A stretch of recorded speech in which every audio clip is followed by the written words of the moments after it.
Express has learned that Department for Transport officials are the main obstacle to ministers intervening to stop Sadiq Khan's new daily £12.50 tax on many drivers in London.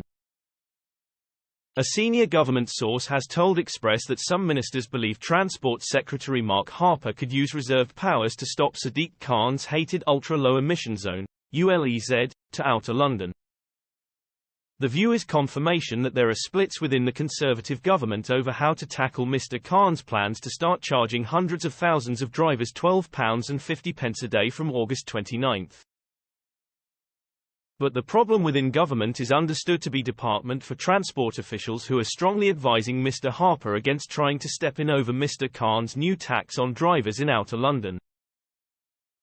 The briefing has come after Express revealed the legal basis for the Tory Transport Secretary to stop Mr. Khan's plans. Mr. Harper, however, has continued to insist there is nothing he can do because the issue is devolved to the Labour London Mayor. One senior government source told Express.co.uk, "The legal advice is that it's not clear-cut. It depends on how you treat the environmental aspect. It think they could step in but Department for Transport think otherwise." The source made it clear that some ministers believe Mr. Harper should intervene and test the law in court if Mr. Khan challenges it. Tory MP Craig McKinley has quoted the 1999 legislation which created the position of an elected London mayor and gave the scope of its powers and when ministers could overrule in the national interest. He and around 40 Tory MPs have made it clear they believe Mr. Harper can intervene too. The Greater London Authority Act 1999 allowed interventions including when the Secretary of State considers that a. the transport strategy, or any part of it, is inconsistent with national policies relating to transport, and b. the inconsistency is detrimental to any area outside Greater London.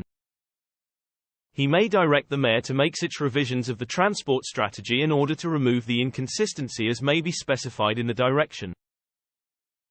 The bill adds, where the Secretary of State gives the Mayor a direction under subsection 1, above, the Mayor shall revise the transport strategy in accordance with the direction.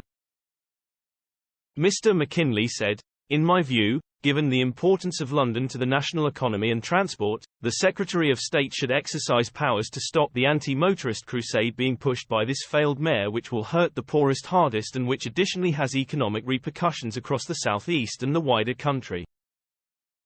But a source close to Mr. Harper has insisted that the legal advice he has received says he cannot intervene. The pressure on the issue has mounted after a legal challenge by 5 Conservative-led councils against the mayor's expansion of ULEZ was dismissed last week. It means petrol vehicles older than 2005 and diesel vehicles older than 2015 will be hit with daily charges of £12.50 per day up to around £4,500 a year. Mr. Khan is pressing ahead with the scheme despite a public consultation coming out against the expansion and Labour blaming his proposals for their defeat in the Uxbridge and South Ruislip by-election last month.